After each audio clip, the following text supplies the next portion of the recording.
हाय दोस्तों, आज मैं आपका एक्सप्लेन करने वाला हूँ जुजुत्सु काइसन सीज़न 3 एपिसोड 9 के बारे में। तो अगर आप चैनल पर नए हो तो चैनल को जो से सब्सक्राइब कर लेना। साथ ही में आप ज्वाइन की बटन को दबा के हमारे चैनल के मेंबरशिप को भी ज्वाइन कर सकते हो ताकि आप हमारे चैनल को सपोर्ट कर सको। एपिसोड की स्टार्टिंग के साथ हम देखते हैं एक बहुत ही खतरनाक से वकील को, और हम देखते हैं कि अचानक से वो अपना डोमेन एक्सपेंडेशन बना रहा होता है। वहीं दूसरी ओर हम देखते हैं कि जो इतादोरी होता है वो उस वकील पे हमला करने के लिए आता है, बट जैसे ही वो उसके पास आता है हम देखते हैं कि अचानक से उसकी बॉडी रुक जाती है और हम देखते हैं कि अचानक से एक कोर्ट का ट्रायल स्टार्ट हो जाता है। यानी कि उसका जो डोमेन एक्सपेंडेशन है वो बन के तैयार हो जाता है और उसके डोमेन एक्सपेंडेशन के अंदर वो लोग एक ट्रायल के अंदर होते हैं। और हम फाइनली देखते हैं कि जो हमारा जो लॉयर होता है उसके पीछे एक बहुत ही खतरनाक सा कह सकते हैं डीमन होता है, कह सकते हैं जो एक कहते हैं एक तरीके से एक विलन होता है जो कि वहाँ पे जज का काम करता है। और हम देखते हैं कि अचानक से जो वो जज होता है वो उसे बताता है कि वेल, तुमने कुछ दिन पहले एक छोटा सा क्राइम किया था और तुम्हें यहाँ पे केवल ये प्रूव करना है कि तुम गिल्टी हो या नहीं। अगर तुमने मेरे इस डोमेन के अंदर अपने आप को गिल्टी नहीं प्रूव किया, यानी कि तुमने अपने आप को इनोसेंट प्रूव कर लिया, तो तुम ईजिली यहाँ से बच जाओगे। बट अगर तुमने अपने आप को गिल्टी प्रूव किया तो तुम बहुत ज़्यादा बुरी मुसीबत में फंस सकते हो।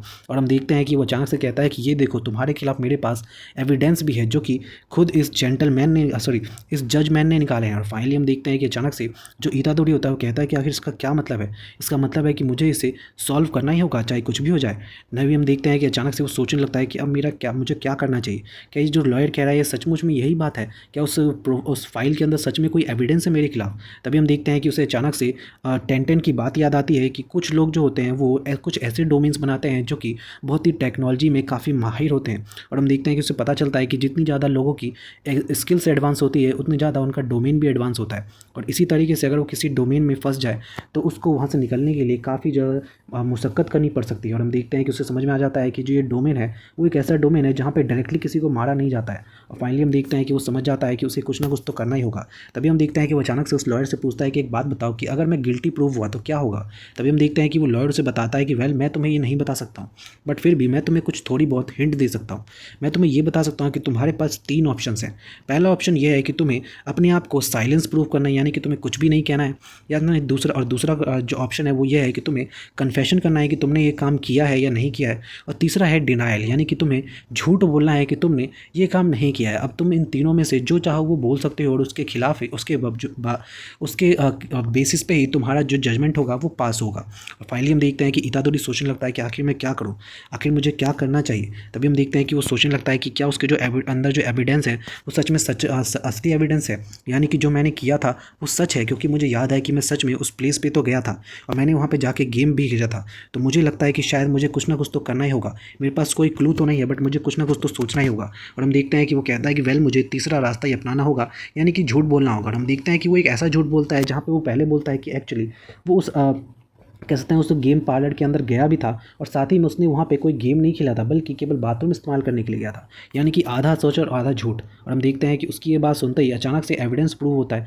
जहाँ पे हम देखते हैं कि जो इतादोरी होता है वो एक्चुअली एक कैश काउंटर के पास खड़ा होता है, जिससे ये पता चलता है कि उसने जो बोला है उसमें आधा सच है और आधा झूठ है, जिसकी वजह से वो गिल्टी पाया जाता है। और हम देखते हैं कि अचानक से जो सीन होता है वो एकदम से शिफ्ट हो जाता है। और हम देखते हैं कि अचानक से हम देखते हैं जो इतादोरी होता है कहता है कि क्या सच में ये कोई क्राइम है। तभी हम देखते हैं कि वो जो लॉयर होता है वो कहता है कि बिल्कुल, जापान में किसी भी 18 साल से कम एज के लोगों के लिए जुआ खेलना बहुत ही ज़्यादा बुरी बात है, यानी कि बैन है। और हम देखते हैं कि जो सीन होता है वो असली वर्ल्ड में शिफ्ट हो जाता है, जहाँ पर हम देखते हैं पनिशमेंट के लिए जो वो जज होता है जो वो वकील होता है वो अचानक से अपने हैमर से उसके ऊपर वार करने लगता है ताकि वो इतादोरी को पनिश कर सके। तभी हम देखते हैं कि हमें उस वकील के बारे में बताया जाता है कि वो काफ़ी ज़्यादा जीनियस पर्सन है, उसने बहुत ही कम समय में एक यूनिवर्सिटी में लॉ को पास किया है। और हमें ये भी पता चलता है कि उसने केवल एक सिंगल अटैम्प्ट के साथ ही जो लॉ की परीक्षा है वो पास की है। वो एक पूरी तरीके से जीनियस है लॉ के मामले में, और वो लॉ के अंदर ही सभी को जितने भी लोग उसके सामने आए हैं उसको ख़त्म करता है। और फाइनली हम देखते हैं कि वो बताता है कि उसकी जो ये टेक्निक है ये बहुत ही कमाल की टेक्निक है जो कि उसने खुद हासिल की है। इसी के साथ में हमें ये भी पता चलता है कि इस टेक्निक को सीखने के लगभग 12 दिन के बाद ही उसे एक ए क्लास स्कॉलर बना दिया गया था, और साथ ही में उसने कई सारे कर्ज को भी ख़त्म कर दिया था। और हम फाइनली देखते हैं कि वो एक बहुत ही खतरनाक सा पर्सन होता है लिटरली ब्रो। और हम देखते हैं कि वो अपने उस हैमर को बहुत लंबा कर सकता सकता है, बहुत बड़ा कर सकता है, जिस तरीके से चाहे उसका वो इस्तेमाल कर सकता है। लिटरली हम देखते हैं कि वो उसको बहुत लंबा करके हमारे इतादोरी के ऊपर हमला करता है, बट हम देखते हैं कि इतादोरी वहाँ पे बचना स्टार्ट करता है। और दूसरी ओर हम देखते हैं कि जो वकील होता है वो बहुत खतरनाक तरीके से उस पर हमला कर रहा होता है, और हम देखते हैं जो इतादोरी होता है वो उसके हर हमले से बच रहा होता है।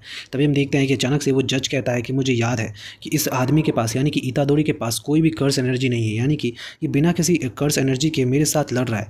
और मुझे ये भी पता है कि इस तरीके से कोई भी पर्सन नहीं लड़ सकता है, क्योंकि अगर वो मेरे से इस तरीके से लड़ेगा बिना किसी भी कर्स एनर्जी के, तो वो मेरे केवल एक ही वार के बाद खत्म हो जाएगा। बट ये कुछ तो इसके अंदर अलग है। तभी हम देखते हैं कि अचानक से जो वो जज होता है, कहते हैं वो जो वकील होता है, वो अचानक से अपने हथौड़े को फिर से बड़ा करता है और इतादोरी के ऊपर हमला करता है। और हम देखते हैं कि ये हमला इतादोरी के ऊपर फिट बैठता है, बट हम देखते हैं कि इतादोरी उसको रोकने की बहुत कोशिश करता है उसके हैमर को, बट को उसके नीचे दब के रह जाता है। बट तभी हम देखते हैं कि वो सोचने लगता है कि उसे कुछ ना कुछ तो करना होगा, अगर उसने इस ट्रायल में कुछ नहीं किया तो वो पक्का यहाँ पे मारा जाएगा। तभी हम देखते हैं कि उसे अचानक से याद आता है कि वकील, यानी कि कोर्ट केस में जब भी अगर कोई गिल्टी प्रूव होता है तो वो अचानक से दोबारा से रीट्रायल भी ले सकता है। और हम देखते हैं कि फाइनली वो अचानक से कहता है कि मुझे दोबारा से रीट्रायल चाहिए। और हम देखते हैं कि जैसे ही वो रीट्रायल कहता है, हम देखते हैं कि अचानक से वो फिर से कोर्ट रूम में पहुंच जाता है। और फाइनली देखते हैं कि वो कहता है कि यार आखिरकार मुझे समझ में आ गया कि मुझे क्या करना है।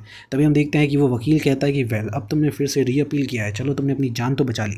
और फाइनली हम देखते हैं कि तभी अचानक से जो पीछे से वो जो जज होता है, यानी कि वो जजमैन जो होता है, वो अचानक से कहता है कि मैंने सुना है कि तुमने कुछ समय पहले एक मर्डर किया था इतादोरी। और हम देखते हैं कि उसे बताता है कि शिबुया में तुमने एक मर्डर किया था, मैंने सही कहा। और हम देखते हैं कि जैसे ही वो उससे पूछता है, हम देखते हैं जो हमारा इतादोरी होता है वो बिना कुछ समझे, बिना कुछ सोचे डायरेक्टली उससे सच कह देता है, यानी कि कन्फेशन, कि हाँ मैंने वो मर्डर किया था। और लिटरली हम देखते हैं कि उसके बोलते ही जो वो जजमैन होता है वो अचानक से उसकी आंखों पे ऊपर जो कह सकते हैं धागा बंधा होता है वो टूट जाता है और कहता है कि तुम्हें इसके लिए मौत दी जाती है। और फाइनली हम देखते हैं कि अचानक से उसकी मौत कहते ही अचानक से हम देखते हैं जो वकील होता है वो किसी दूसरी जगह पे ही होता है, जहाँ पे वो एक बुढ़े के पास होता है। और हम देखते हैं कि जो आदमी होता है वो उससे कहता है कि वेल, मुझे याद है कि तुम एक डिफेंस का लॉयर बनना चाहते हो, बट मुझे लगता है कि तुम्हें इस तरीके से लॉयर बनने की बजाय जज बनने पे फोकस करना चाहिए। बट हम देखते हैं कि जो वो आदमी होता है वो अचानक से हमारे रियल वर्ल्ड में दिखाया जाता है, यानी कि वो वकील। और हम देखते हैं कि उसके पास एक अजीब तरीके की तलवार होती है, और हम देखते हैं कि एक ऐसी तलवार है जिसके द्वारा किसी को भी मारा जा सकता है। और फाइनली हम देखते हैं कि जो हमारा इतादोरी होता है वो कहता है कि वेल, मुझे कुछ भी करके अपने आप को सेव करना ही होगा। और हम देखते हैं दूसरी ओर जो वो आदमी होता है वो अचानक से अपने दिमाग में कहता है कि वेल, मुझे अभी भी याद है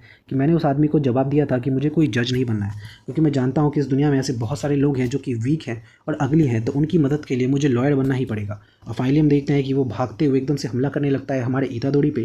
और हम देखते हैं जो इतादोरी होता है वो अचानक से उसके पीछे जाता है, और उसके पीछे जाता ही अपनी शर्ट्स को खोल के अचानक से उसके ऊपर एक खतरनाक मुक्के से हमला करता है और उसे बताता है कि चाहे कुछ भी हो जाए मैं गिल्टी प्रूफ नहीं हो सकता हूँ। और फाइनली हम देखते हैं कि जो वो लॉयर होता है उससे पूछता है कि आखिर तुम गिल्टी प्रूफ क्यों नहीं हुए। तभी हम देखते हैं इतादोरी उसे बताता है कि एक्चुअली बात यह है कि जो जिसने उस समय मर्डर किया था वो मैं नहीं था, बल्कि सुकूना था, जिसने मेरे ऊपर कंट्रोल किया था। इसीलिए एक तरीके से कहें तो मैंने कोई मर्डर किया ही नहीं है, यानी कि जो मैंने कहा था वो झूठ था, यानी कि मैं कोई गिल्टी पर्सन नहीं हूँ, इसीलिए तुम मुझे नहीं मार सकते।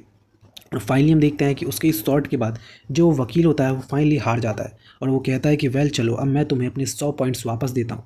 और फाइनली हम देखते हैं कि ये मैच यहीं पे ख़त्म हो जाता है और वो अचानक से इतादोरी से पूछता है कि इतादोरी, एक बात बताओ कि क्या तुमने सच में आज तक किसी का मर्डर किया है, या वो भी तुमने अपनी मर्जी के लिए। और हम देखते हैं कि इतादोरी कहता है कि हाँ, मैंने किया है किसी का मर्डर, वो भी अपनी खुद की मर्जी के लिए। और फाइनली हम देखते हैं कि वो वकील कहता है कि चलो ठीक है, तुमने आखिर मुझे सच तो बताया। और फाइनली हम देखते हैं कि वो उसको सारे पॉइंट्स दे के वहाँ से चला जाता है और हम देखते हैं जो एपिसोड है वो यहीं पर ख़त्म हो जाता है। So thank you so much for watching this video.